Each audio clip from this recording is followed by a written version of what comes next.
In a region where austerity, rising taxes, and debt-financed development are all too common, Jamaica stands out as an extraordinary case study in effective governance. Since taking office in 2016, the Andrew Holness-led administration has methodically reshaped the country's fiscal and socio-economic landscape, ushering in a new normal marked by economic discipline, improved public services, inclusive growth, and a stable investment environment, and remarkably, all without introducing new taxes or borrowing to fund government programs. This radical shift in governance has transformed not only Jamaica's economy, but the daily lives of Jamaicans nationwide.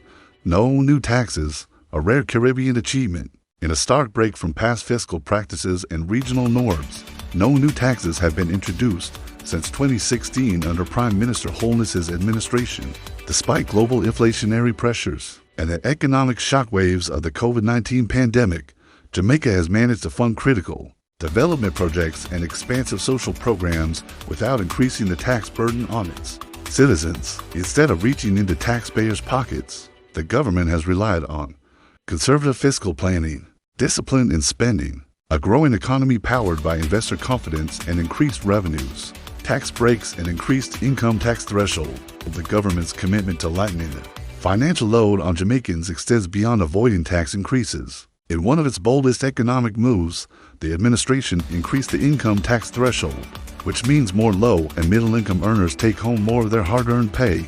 This policy has had a tangible impact, increasing disposable income, stimulating consumer spending, and improving quality of life, especially for working-class families. Wage growth and empowerment for public sector workers.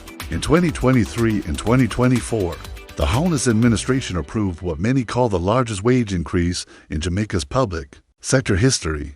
Under the banner of public sector transformation and reform, more than 100,000 public sector workers, teachers, nurses, police officers, civil servants received structured wage increases and improved benefits as part of a sweeping modernization program aimed at boosting retention, motivation, and efficiency across government. It was more than just a pay raise. It was a statement. Public service matters. Minimum wage boosts for the working class. In alignment with its pro-people policies, the government has raised the minimum wage multiple times, delivering real income growth to some of the nation's most vulnerable workers. With unemployment at a record low of 4.2% and labor participation on the rise, Jamaica's working class is not only growing, it's earning more. These increases are helping to narrow the income gap and build a more inclusive economy. Path expansion, protecting the most vulnerable. The government's social safety net has also been significantly strengthened.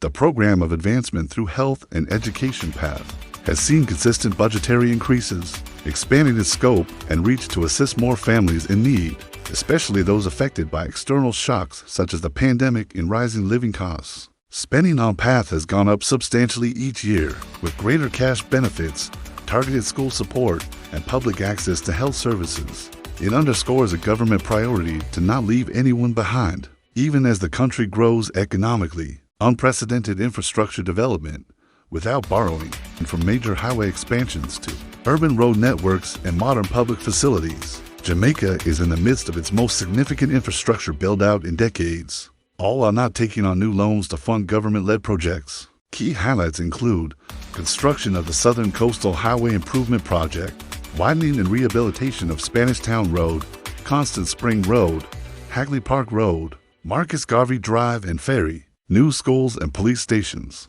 upgraded water and sewage infrastructure, massive investments in digitization across the public sector. Unlike past governments that relied heavily on debt financing, the Holness administration has funded these through budget surpluses and strategic public-private partnerships, ensuring sustainability and avoiding future debt traps.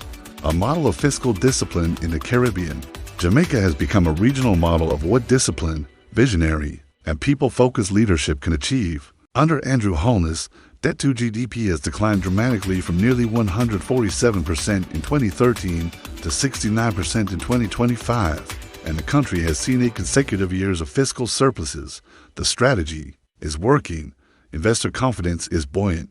Foreign direct investment is at an all-time high, and Jamaica is now seen as a beacon of fiscal responsibility and policy credibility across developing markets. This is the new normal. What makes this transformation so compelling isn't just the data, it's the lived experiences of millions of Jamaicans who are taking home more income, paying less in taxes, experiencing improved public services, traveling on better roads, reaping the benefits of job creation, living in a nation no longer defined by mounting public debt.